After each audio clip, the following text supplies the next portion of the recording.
Hello বন্ধুরা, কেমন আছো তোমরা সবাই? আশা করি অনেক ভালোই আছো। আর তোমাদের ভালোবাসায় আমিও অনেক ভালো আছি। কারণ তোমরা আমাকে যে পরিমাণে ভালোবাসা দিয়েছ এবং সাপোর্ট দিয়েছ তা আমি কোনোদিন ভুলতে পারব না। তাই তোমাদেরকে মজা দেওয়ার জন্য আবারও একটি নতুন গল্প নিয়ে হাজির হলাম। গল্পটি শোনার মতো আশা করি তোমাদের দাঁড়িয়ে যাবে এবং তোমরা হাতের কাজ করতে সবাই হেডফোন নিয়ে বসে যাও। যদি আমার গল্প শুনে মজা পাও তাহলে অবশ্যই আমার চ্যানেলটি সাবস্ক্রাইব করবে। তো চলো বন্ধুরা, আমরা কথা না বাড়িয়ে আসল গল্পে চলে যাই। 10 বছর ধরে বিবাহিত হওয়ার পরেও আমার কোনো সন্তান ছিল না। আমার স্বামী যখন অন্য শহরে যেতেন তখন আমার স্বামীর বড় ভাই বলতো, বৌদি, এটা একটা অন্যরকম লাড্ডু। 7 দিন ধরে এটি খেলে দাদা আসার সাথে সাথেই তুমি মা হয়ে যাবে। আমি সেই লাড্ডুগুলি খেয়ে নিয়েছিলাম এবং আমার একটি সন্তান হয়েছে। সন্তানটি এই পৃথিবীতে আসার সময় আমার স্বামীর বড় ভাই আওয়াজ করে বলেছে যে এই শিশুটি তার।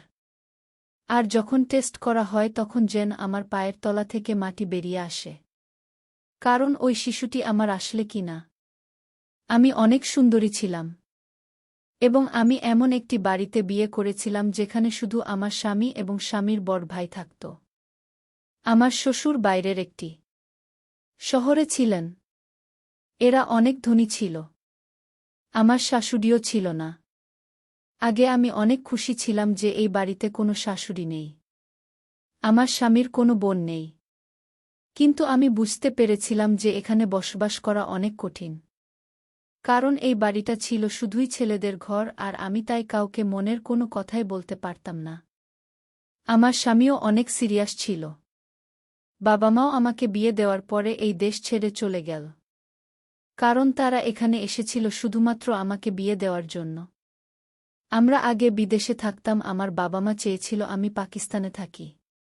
আমি এখানকার মাটির কাছাকাছি থাকতে পারি। আমি গরিব হয়ে গিয়েছিলাম কিন্তু অনেক চিন্তিত ছিলাম। এই সমস্যার কারণে তখনও পর্যন্ত আমার সন্তান হয়নি। ডাক্তাররা বলতো আপনার শরীরে ভিটামিনের অভাব। কারণ আপনি দুঃখী থাকেন সবসময়। আপনার পরিবেশ পরিবর্তন করুন। কোথাও থেকে ঘুরে আসুন। এমন কাজ করুন যা আপনাকে খুশি করবে। কিন্তু আমার স্বামী এমন একটা কাজ করত যে একদিনের জন্য সে ছুটি নিতে পারত না। আর যে আমার সাথে কথা বলতো সে আর কেউ না। সে ছিল আমার স্বামীর বড় ভাই। আমারই বয়সী ছিল আর সে দেখতে অনেক সুন্দর ছিল। আমার স্বামীর তুলনায় সে একজন ভালো মানুষও ছিল। হাসি মজা করত কিন্তু তার একটা নিজস্ব পৃথিবী ছিল যেখানে সে আমার জন্য সময় দিতে পারত না। সে ইউনিভার্সিটিতে চলে যেত, সেখানে বন্ধুদের সময় দিত কিংবা ফোন নিয়ে ব্যস্ত থাকত। আমি ভাবতাম কখনোই সে ফ্রি হয়ে এসে আমার সাথে কথা বলতো, তাহলে আমার সময় ভালোই পার হবে। অনেক ভালো কথা বলতো সে। তার নাম ছিল ছামাদ। মাঝে মাঝে আমার জন্য খাবার নিয়ে আসত। আমরা খেতাম, আমরা অনেক গল্প করতাম। এইভাবেই সময় ভালোই পার হয়ে যেত আমাদের। আমার স্বামীও এই ব্যাপারটা জানত। আমার স্বামী বলতো তার ভাইয়ের থেকে কিছুটা দূরে থাকতে। আমি বলেছিলাম যে সে তো অপরিচিত নয়, এই বাড়িতেই থাকে। আমি আমার স্বামীকে বলতাম যে আমি তার সাথে কথা বলি না, কিন্তু বাস্তবে আমরা একে অপরের সাথে কথা বলতাম এবং আমাদের জীবন এভাবেই চলছিল। আমার বিয়ের পরে অনেক বছর পার হয়ে গেছে, 10 বছর। কিন্তু আমার এখনো একটাও সন্তান হয়নি। কিন্তু ডাক্তার বলেছে আপনার বেশি একটা সমস্যা নেই, আপনার সন্তান হতে পারে। ডাক্তার আমাকে বললেন আজই আপনার স্বামীর সাথে কথা বলুন, যাতে তিনি আপনার পরিবেশ পরিবর্তন করতে পারেন। আপনি কি একটি শান্তিপূর্ণ জায়গায় নিয়ে যান। কিন্তু যখন আমি আমার স্বামীকে এই কথাটি জানালাম, আমার স্বামী আমাকে একটি নতুন খবর শোনাল আমাকে। সে বলল যে আমাকে কাজের জন্য অন্য শহরে যেতে হবে এবং আমি সেখানেই থাকব 9 বা 10 মাসের জন্য হতে পারে। সে যখন এই কথা বলল, তারপরে আমি কি বলবো, কারণ এটাই ছিল আমার স্বামীর শেষ কথা। সে একবার যা বলে তো সেটাই করত। আমি বললাম ঠিক আছে, আমি তোমার জিনিসপত্র প্যাক করে দিচ্ছি।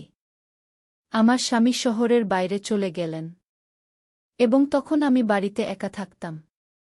কিন্তু তখনই আমার স্বামীর বড় ভাই আমাকে এমন কিছু বলেছিলেন যা আমাকে অবাক করেছিল। কিন্তু যাওয়ার সময় আমার স্বামী আমাকে বলে, আমি দোকানদারকে বাড়ির নম্বর দিয়েছি। তোমার যদি কোনো কিছুর প্রয়োজন হয় তবে দোকানে ফোন করে দিলে সেই জিনিসগুলো বাড়িতে পৌঁছে যাবে। আমি বললাম, জিনিস অর্ডার করার কি দরকার, ছামাদ নিয়ে আসতে পারবে। তখন আমার স্বামী বলেছিলেন, তোমাকে তার কাছে কিছু চাইতে হবে না, এমনকি তার সাথে কথাও বলতে হবে না। সে তার কাজ করুক, তুমি নিজের কাজ করো। এমনকি ওর জন্য রান্না করারও দরকার নেই, ও বাইরে থেকে খাবে। আমি বললাম, তোমার কি হয়েছে? সে বলল, আমি তোমার স্বামী আর তাই আমি যা বলছি তাই তোমাকে করতে হবে। আমি বললাম, কিছু কি হয়েছে? সে বলল, না তেমন কিছুই না, আমি শুধু তোমাকে বলে দিলাম যে ওর থেকে দূরে থাকবে। আমার এক কাকিমা বাইরে চলে গেছেন, যখন তিনি ফিরে আসবেন তখন তোমার সাথে থাকতে আসবেন। তোমার খেয়াল রাখবেন উনি, আর তোমার ভয় করবে না একটু। আশ্চর্য ব্যাপার হলো, আমার স্বামী চলে যাওয়ার আগে আমার স্বামীর বড় ভাইয়ের সাথে দেখাও করেনি।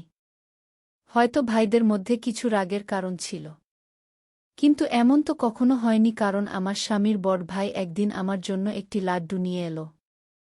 সে বলল, তুমি যদি এটি খাও তাহলে দাদা এখানে ফিরে আসার সাথে সাথে তুমি মা হতে যাবে। যদিও আমি আমার স্বামীর বড় ভাইয়ের সাথে এইসব কথা আগে কখনো বলিনি, কিন্তু আমার স্বামীর বড় ভাই ছিল অন্যরকমের। আমরা একে অপরের সাথে বন্ধুর মতো কথা বলতাম। সে বলল, অনেক দিন হয়ে গেছে দাদা, বুঝতে পারছে না। সে তোমার চিকিৎসা করায় না আর তোমাকে কোথাও নিয়েও যায় না, কিন্তু আমি এই বাড়িতে একটি সন্তান দেখতে চাই, যাতে তোমার মুখ থেকে কষ্টের ছাপ মুছে যায়। এই জন্যই আমি এই পুরাণ পড়া লাড্ডু নিয়ে এসেছি। তোমাকে 7 দিন ধরে এটি খেতে হবে, তারপরে দাদা যখন আসবে তখন সুসংবাদ পাবে। আমি আমার স্বামীর বড় ভাইকে ধন্যবাদ জানিয়েছিলাম এবং তাকে বলেছিলাম যে সে স্বার্থই একজন ভালো মানুষ, যে এত চিন্তা করেছিল আমার জন্য। আমি বললাম তাকে, আল্লাহ তোমাকে একটা মিষ্টি সন্তান বানিয়ে দিক। আর আমি সেই লাড্ডুটি 7 দিন ধরে প্রতিদিন খেয়েছি, এই ভেবে যে একদিন সবকিছু ঠিক হয়ে যাবে। আমার স্বামী বড় ভাই আমাকে প্রতিদিন গল্প বলত যে, এই লাড্ডু তো অমুকও খেয়েছিল, আমি যেখান থেকে এইগুলো নিয়ে এসেছি সেখানে অনেক নাম ডাক হয়েছে। মানুষ তাদের কাছে যায় এবং তাদের সমস্যার সমাধান করিয়ে ফিরে আসে। বৌদি, তোমার সমস্যারও সমাধান হবে। আমি প্রার্থনাও করেছি, কিন্তু আমার স্বামীর বড় ভাই আমাকে বলেছিল যে তোমার স্বামীকে এই বিষয়ে কিছুই জানাতে হবে না, কারণ সে এই ধরনের জিনিসে বিশ্বাস করে না। আর যদি দাদা জানতে পারে যে এই লাড্ডুগুলো আমি তোমাকে দিয়েছি, তাহলে আমাকে শেষ করে ফেলবে। আমি তাকে বললাম যে তোমাদের মধ্যে কি কোনো ঝগড়া চলছে? সে বলল, না কোনো ঝগড়া নেই দাদা, যেখানে গেছে আমাকেও সেখানে সে পাঠাতে চেয়েছিল, কিন্তু আমি যাইনি, সেই জন্য আমার উপর রেগে আছে। আমি বললাম যে এত ছোট ব্যাপার তোমার দাদা তো এমনভাবে রেগেছিল যেন তোমার সাথে তার কোনো সম্পর্ক সে রাখবে না। বল, হ্যাঁ, ব্যাপার এইটুকুই যে সে সাথে রেগে যায়। কিন্তু সেই দিনগুলিতে আমি আমার স্বামীর বড় ভাইয়ের মধ্যে আরও একটি জিনিস লক্ষ্য করেছি, যা সে আগে কখনো করত না, আর তা হল সে এখন অনেক রাতে বাড়িতে আসে। আমি একা ছিলাম, তাই আমি ওকে বললাম তাড়াতাড়ি আসতে। আমার মনটা কেমন একটা করে, আমি ভয় পেয়ে যাই। সে বলল, বৌদি, আমি তাড়াতাড়ি আসার চেষ্টা করি, কিন্তু কাজটাই এমন যে তোমার জন্য লাড্ডু নিয়ে তবেই তো বাড়ি আসি। তার জন্য আমাকে সেখানে বসতে হয়। 7 দিন ধরে আমি সেই লাড্ডু খেয়েছি। আর অজুহাত দেখিয়ে আমি আমার স্বামীকে এখানে ডেকে নিয়েছি। ওকে বললাম যে তুমি এখানে চলে এসো, তোমার সাথে আমার জরুরি কাজ আছে। আর আমার মনও ভালো নেই, কারণ আমি একা। স্বামী বলল, ঠিক আছে, তাহলে আমি তোমাকে আমার সাথে নিয়ে আসব, কারণ আমার এখানে অনেক কাজ আছে। আমি বললাম, হ্যাঁ তুমি আসো, আমার তোমাকে দরকার। কিন্তু স্বামী যখন এলো আমি অবাক হয়ে দেখলাম যে সে আমার স্বামীর বড় ভাইকে একবার কথাও বলেনি। সে এমনভাবে পাশ দিয়ে চলে গেল যেন সেখানে কেউ বসে নেই। আমি অনেক অবাক হয়েছিলাম, কারণ আমার স্বামী আসার আগে আমার স্বামীর বড় ভাই বলছিল যে দাদা এলে অবশ্যই আমাকে ক্ষমা করবেন এবং সবকিছু ঠিক হয়ে যাবে। কিন্তু আমার স্বামী তা করেননি। আমাকে তার সাথে অন্য শহরে নিয়ে যায় এবং আমি সেখানে থাকতে শুরু করি। এখানে আমি থাকতে মাত্র 1 মাস হল। আর জানতে পারলাম যে আমি মা হতে চলেছি। এটা শেষ পর্যায়ে কোনো মানুষ জীবন ফিরে পাচ্ছে। বিয়ের 10 বছর পরে এমন খবর পাওয়া ছোট কথা নয়। অনেক খুশি হলাম, কিন্তু আমার স্বামীর বড় ভাইয়ের দেওয়া লাড্ডুর কথাটা বলিনি। শুধু বললাম সন্তান না হওয়া পর্যন্ত আমরা একই বিছানায় থাকব। আমার স্বামীও অনেক খুশি। আমি যখন আমার স্বামীর বড় ভাইকে ফোন করলাম, তখন তার নাম্বার বন্ধ ছিল। আমি বাড়ির ফোন নাম্বারে কল করলে কাজের লোকটা ফোনটা তুলে বলল, ছোট ভাই বাসায় নেই আর ওর ফোনটা হারিয়ে গেছে। আমি আমার স্বামীর বড় ভাইকে এটা বলতে পারলাম না, কিন্তু ওর জন্য একটা মেসেজ অবশ্যই করে রাখলাম যে ও একসময় অন্তত দেখতে পাবে। আমার স্বামী বলল, তুমি কাকে মেসেজ করছো? আমি বললাম, আমার সন্তানের কাকাকে। স্বামী বলল, কোন দরকার নেই। আমি বললাম, এটা কেন বলছো?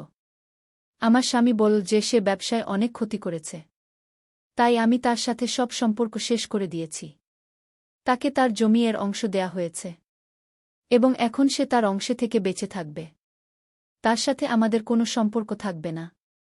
আমি বলেছিলাম যে তোমার বাবা এই পৃথিবী ছেড়ে চলে যাওয়ার আগে তোমার মা-বাবা তোমাকে তার দায়িত্ব দিয়েছিলেন, আর তুমি তাকে এই অবস্থাতে রেখে দিলে। তখন আমার স্বামী বলল, সে একজন প্রতারক, চোর, এবং আমি এমন মানুষের সাথে কোনো সম্পর্ক রাখতে চাই না। আমি অবশ্যই আমার স্বামীকে বলেছি যে সে অন্যায় করছে, কিন্তু আমার স্বামী বলেছেন যে আমার ক্ষেত্রে তোমার কোনো কথা বলার দরকার নেই। তুমি হলে বউ, তোমার কাজ হলো ঘর চালানো, আর হ্যাঁ, আল্লাহ তোমাকে সন্তান দিয়ে দিয়েছেন। এখন থেকে তোমার সন্তানের প্রতি মন দাও। আমি ঘরের ও ভাইয়ের ব্যাপারটা দেখব। সে আমার ভাই, তোমার নয়। যদি তোমার ভাই হতো তাহলে তুমি কথা বলতে পারতে। আমি বললাম যে সে আমার ভাইয়ের মতোই ছিল। আমি আমার স্বামীকে কি করে বলবো যে তার কারণেই আমরা সন্তানের সুখ পেতে চলেছিলাম? কিন্তু আমার স্বামীর বড় ভাই আমাকে এসব বলতে নিষেধ করেছিলেন, তাই আমি চুপ করে রইলাম। সত্যি বলতে কি, তারপরে আমি আর সময় পাইনি আমার স্বামীর বড় ভাইকে ফোন করার বা তার সাথে কথা বলার। প্রথমত আমার স্বামী এটা বারণ করত, এবং দ্বিতীয়ত আমি আমার সন্তানকে কেনাকাটায় এবং খুশিতে এতটাই ব্যস্ত ছিলাম যে আমি কারো কথা ভাবিনি। তারপরে আল্লাহ আমাকে একটি সুন্দর ছোট ছেলে দিলেন। তাকে পেয়ে আমি অনেক খুশি হয়েছিলাম। আমি দিনরাত যেন তাকে নিয়ে ব্যস্ত থাকতাম। ছেলের যখন 2 মাস বয়স, তখন আমি আমার স্বামীকে বলেছিলাম যে এইবার আমরা বাড়ি ফিরে যাব, কারণ আমি এই ফ্ল্যাটে তোমাকে আর এই সন্তানকে নিয়ে আর থাকতে চাই না। এইবার আমাদের বাড়িতে থাকব। আমার স্বামী বলল যে বাড়িটা এখনো আমার, অবশ্যই আমরা সেখানে যাব, আর আমার ভাই এলে তাকে সেই বাড়িতে তার ভাগের যত টাকা হয় তত দিয়ে দেব। আমি বললাম, যা খুশি করো, কিন্তু এবার আমি ঘরে যাব। আসলে আমি আমার সন্তানকে তার প্রিয় কাকার দেখা করাতে চেয়েছিলাম, কিন্তু আমাদের বলা হয়েছিল যে বাড়ি বন্ধ। আর আমার স্বামীর বড় ভাই নেইনি, কিন্তু বাড়ি ঢুকে মনে হলো যেন কেউ এখানে থাকছে। এই বাড়িতে একজন মহিলা আছে, আর সেটা এই জন্য যে আমি জানতে পেরে গিয়েছিলাম যে বাড়ির সবকিছুই এক মহিলা ব্যবহার করত। যেন আমার সেরকমই মনে হলো, কিন্তু সেই মহিলা কে হতে পারে? আমি সেই দিকে আর মন দিলাম না। এরপর আমার স্বামীর বড় ভাই ওইখানে এলো। আমার স্বামী ও সেইখানে বসেছিল, কিন্তু তবুও আমি আমার মনটাকে ধরে রাখতে পারলাম না। আর আমার স্বামীর বড় ভাইকে বলে বসলাম যে দেখো তোমার ভাইপো। আমার স্বামীর বড় ভাই তখন বলল, না, এটা আমার ভাইপো না। ওর কথা শুনে আমি অবাক হয়ে গেলাম। আমার স্বামীও বলল, তুমি সন্তানকে ভালোবাসবে না? তুমি এত অহংকারী, এই বাড়ি থেকে বের হও। তখন আমার স্বামীর বড় ভাই বলল, আমি বললাম এটা আমার ভাইপো নয়, কারণ সে ও আমার ছেলে। এটা শুনে পায়ের নিচ থেকে মাটি সরে গেল। আর আমার স্বামীও বলল, কি রকম খারাপ কথা বলছ, অভিযোগ করছ? আমার স্বামীর বড় ভাই বলল, আমি কাউকে দোষ দিচ্ছি না, এটা আমারই ছেলে, আমি প্রমাণ করতে পারব। একটা শুনে আমার পায়ের নিচ থেকে মাটি সরে গেল। আমি তাকে বললাম, তুমি কিসব বলছ? আমি ইশারাও করলাম যে তোমার কি হয়েছে? তুমি চাইছ, তোমার জন্য তো সন্তানটা এই পৃথিবীতে এসেছে, আর এখন তুমি তার জীবন নিয়ে কথা বলছ। আমার স্বামী বলল, কি বলছ তুমি? আমি যখন এখানে ছিলাম না তখন কি হয়েছিল আমি আমার স্বামীকে সব খুলে বলেছিলাম। এমন কিছু হয়নি, আমি মাত্র 7 দিন তার আনা লাড্ডু খেয়েছি। তারপরেই আমাদের সন্তান এই পৃথিবীতে এসেছে। আমার স্বামী আমার স্বামীর বড় ভাইকে ধরে বল, কি করেছ তুমি? এই লাড্ডুতে কি মিশিয়েছিলে? এতে তুমি জ্ঞান হারানোর কোনো ওষুধ মিশিয়ে দাওনি তো? আমার এখানে না থাকার সুযোগ নিয়ে কোনো এমন খারাপ কাজ করনি তো তুমি? আমার স্বামী অন্যরকম কথা বলছিল। কিন্তু আমি তো শুনে লজ্জায় শেষ হয়ে যাচ্ছিলাম। প্রায় যাকে আমি ভাইয়ের মতো ভেবেছিলাম, আমার ভাই হিসেবে দেখেছিলাম, সে যদি সত্যি আমার সাথে এমন কিছু করে থাকে তাহলে তো আমার জীবনটাই নষ্ট হয়ে গেল। মনটা যেন কেমন করছে। আমার স্বামীর বড় ভাই বলল, এটা আমার সন্তান, আমি ওকে চিরকাল তোমার কাছে থাকতে দেব না। সে বলল, তুমি পরীক্ষা করে নাও, কিন্তু আমরা নিশ্চিত ছিলাম যে শিশুটি আমাদের পরীক্ষার কোনো প্রশ্নই ছিল না। আর যদি ডিএনএ টেস্ট করানো হয় তাহলে ফলাফল কি হবে? আমার স্বামী বলেছিল যে সে ডিএনএ পরীক্ষা করাবে। আমরা সবাই তখন হাসপাতালে পৌঁছলাম এবং সাথে সাথে পরীক্ষা করিয়ে নিলাম। কিন্তু রিপোর্ট পেতে 2 দিন সময় নিয়েছিল। শুধুমাত্র আমি জানতাম যে কিভাবে আমি 2 দিন পার করেছিলাম। আমার স্বামী আমাকে অদ্ভুতভাবে দেখতেন। আমাকে বারবার আমার স্বামী একই কথা জিজ্ঞেস করত, আমি যখন বাসায় ছিলাম না তখন কি হয়েছে? কোনো ঘরে তুমি ঘুমাতে? কোনো সময় ঘুম থেকে উঠতে? রাতে কি মনে হতো যে তুমি জ্ঞান হারিয়ে গেছ? আর তোমার কোনো জ্ঞান নেই, তুমি কি ঘুমের সময় ঘরের দরজার ভিতর থেকে তালা দিতে? আমি আমার স্বামীর প্রশ্নে বিরক্ত হলাম। আমি তাকে বললাম, আমরা কিছুই করিনি, কিন্তু ততক্ষণে রিপোর্ট হাতে এসেছে। যখন রিপোর্টের খাম খুলে ফলাফল দেখা গেল, রিপোর্টটি আমার স্বামীর হাত থেকে পড়ে যায়। কারণ রিপোর্ট অনুযায়ী এই শিশুটি আমার স্বামীর নয়, তার বড় ভাইয়ের। আমি মাটিতে বসে পড়ে কাঁদতে থাকলাম। আমার স্বামী আমার দিক থেকে মুখ ঘুরিয়ে নিল। আমার স্বামীর বড় ভাই বলল, আমি তোমাদের সাথে কিছুই করিনি। তোমাদের আমি সব বলবো। ডাক্তার বৌদিকে বলেছিলেন তোমার এত সমস্যা নেই, চিকিৎসা করা যায়, কিন্তু তোমার স্বামী কখনো তোমার চিকিৎসা করিয়ে দেয়নি। তাই আমি তোমাদের জীবনে সুখ দিতে চাই। বৌদি, তোমার চিকিৎসা করাতে চেয়েছিলাম, কিন্তু আমি একটা মেয়ের ভালোবাসায় পড়েছিলাম, তাকে বিয়ে করেছিলাম, তাই টাকা চুরি করেছিলাম।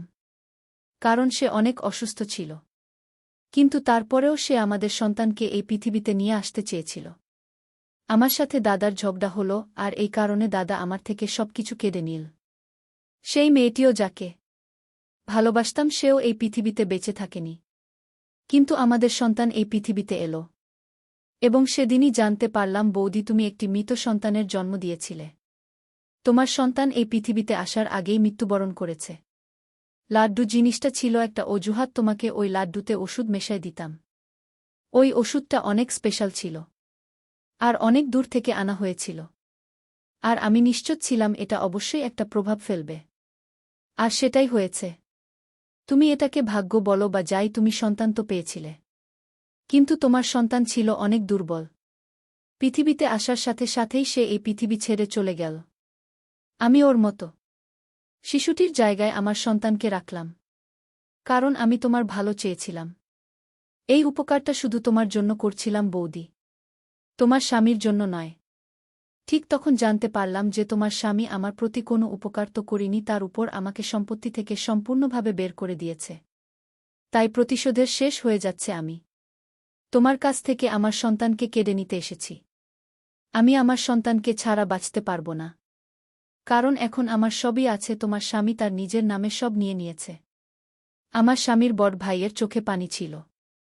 সে অনেক কাঁদছিল। আমি তাকে বললাম যে আমিও একে ছাড়া বাঁচতে পারব না। আমি আমার স্বামীর বড় ভাইয়ের পায়ের কাছে বসলাম এবং তাকে বললাম যে তুমি সবসময় আমাকে সাহায্য করেছ। এই শিশুটিকে আমাকে দাও। আমি তাকে আমার সন্তান মনে করেছি। আমি তাকে 3 মাস ধরে মানুষ করছি। তুমি আমার অনেক উপকার করেছ। আমি যদি জানতে পারতাম যে আমার সন্তান পৃথিবী ছেড়ে চলে গেছে, আমার কোল খালি থাকলে আমি ঘটনাস্থলেই শেষ হয়ে যেতাম।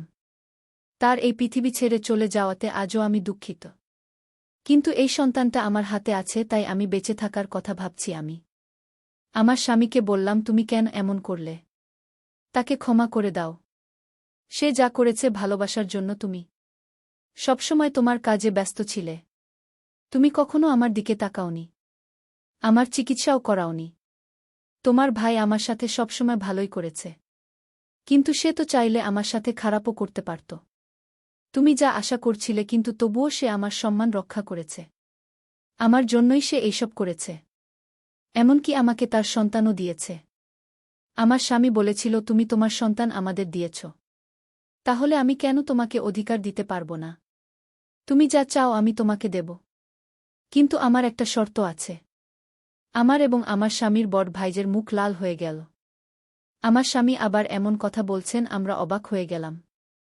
তিনি বললেন, শর্ত হলো তোমাকে সারা জীবন আমাদের সাথে থাকতে হবে, যাতে তুমি তোমার সন্তানের সাথে থাকতে পারো। আর আমি আমার ভাইয়ের সাথে আমাদের চোখে পানি এসে গেল।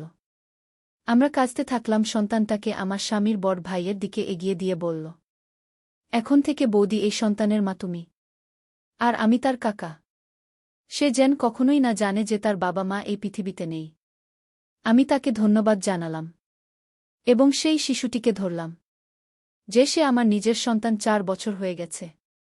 আমার ছেলে 4 বছর বয়সী, অনেক খুশি সে। আমার স্বামীকে বাবা ডাকে এবং আমার স্বামীর বড় ভাইকে কাকা বলে। সৃষ্টিকর্তা আমাকে আবার আশা দিয়েছেন। আমি অনেক খুশি এবং আমাদের জীবনে অনেক ভালো খবর এসেছে যে আমরা আজ সন্ধ্যায় আমার স্বামীর বড় ভাইদের জন্য মেয়ে দেখতে যাচ্ছি। সে বলেছে যে যে কোনো মেয়েকে বিয়ে করতে রাজি। আমি চাই সে নতুন করে তার জীবন শুরু করুক। আমরা একটি বাড়িতে থাকি এবং সম্পত্তি আমাদের সকলের। এটি ছিল আমাদের আজকের গল্প বন্ধুরা। ভিডিওটা এখানেই শেষ করলাম। অনেক কষ্ট করে ভিডিওটি আপনাদের জন্য বানিয়েছি। যদি ভিডিওটি আপনাদের ভালো লেগে থাকে তাহলে একটা লাইক করবেন এবং চ্যানেলটি অবশ্যই সাবস্ক্রাইব করবেন।